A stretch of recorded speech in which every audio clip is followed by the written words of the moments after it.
தமிழக வெற்றி கழகத்தின் தலைவர் திரு விஜய் அவர்களை அழைக்கிறோம். Sir, please join us sir.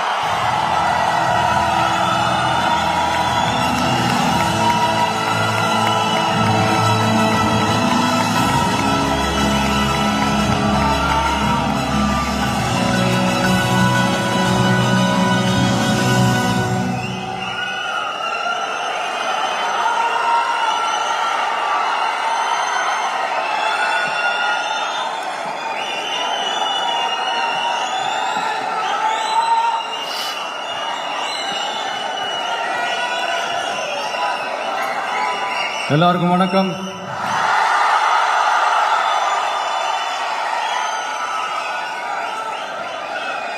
அண்ணல் அம்பேத்கர் அவர்களுடைய இந்த நூல் வெளியீட்டு விழாவில் கலந்துக்கிறது, அதுவும் இந்த முக்கியமான நாளில் கலந்துக்கிறது எனக்கு கிடைச்ச மிகப்பெரிய ஒரு வரமா நான் நினைக்கிறேன். விகடன் குழும நிறுவன தலைவர் திரு ஸ்ரீனிவாசன் அவர்கள், அண்ணல் அம்பேத்கர் அவர்களுடைய பேரன் திரு ஆனந்த் டெல்டும்டே அவர்கள், நீதியரசர் ஓய்வு பெற்ற நீதியரசர் திரு சந்துரு அவர்கள், திரு ஆதவ் அர்ஜுனா அவர்கள், என் நெஞ்சில் குடியிருக்கும்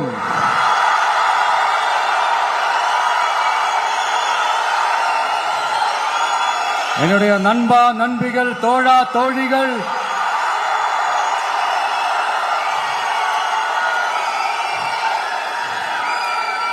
உங்க எல்லாரு கூடவும் இவங்க எல்லாரு கூடவும் இந்த ஸ்டேஜில் நானும் இருக்கிறது எனக்கு ரொம்ப பெருமையா இருக்கு.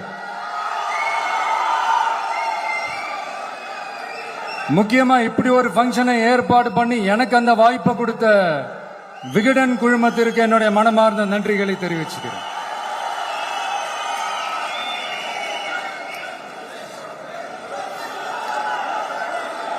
இன்னைக்கும் நிறைய பேர்கிட்ட உங்க ஃபேவரட்டான ஹாலிடே டெஸ்டினேஷன் எதுன்னு கேட்டீங்கன்னா நியூயார்க் சிட்டின்னு சொல்லுவாங்க. ஏன்னா அங்க போய் ஒரு 2-3 நாள் தங்கிட்டு வர்றதே அது ஒரு பெரிய ஸ்டேட்டஸ் ஆகவும் ஒரு பெரிய அச்சீவ்மெண்ட் ஆகவும் நினைப்பாங்க. ஆனா 100 வருஷத்துக்கு முன்னாடியே நியூயார்க்லாம் போய் அங்க உலக புகழ் பெற்ற கொலம்பியா யூனிவர்சிட்டிலலாம் போய் படிச்சு டாக்டர் பட்டம் வாங்கி சாதிச்ச ஒரு அசாத்திய மாணவர் ஒருத்தர் இருந்தார். அது கூட பெருசு இல்ல, அவர் எந்த சூழ்நிலையில அங்க போய் படிச்சு சாதிச்சாருன்றதுதான் மிகப்பெரிய விஷயம்.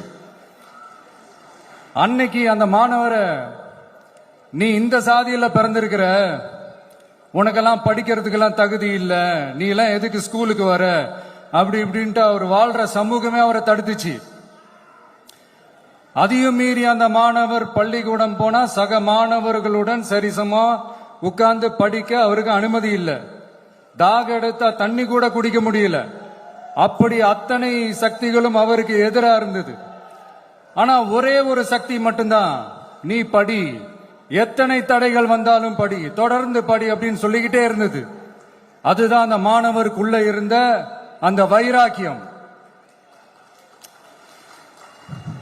அந்த சின்ன வயசுல அந்த மாணவருக்குள்ள எப்படி அப்படி ஒரு வைராக்கியம் வந்துச்சுன்னு நினைச்சு பார்க்கும்போது உண்மையிலே பிரமிப்பா தான் இருந்துச்சு.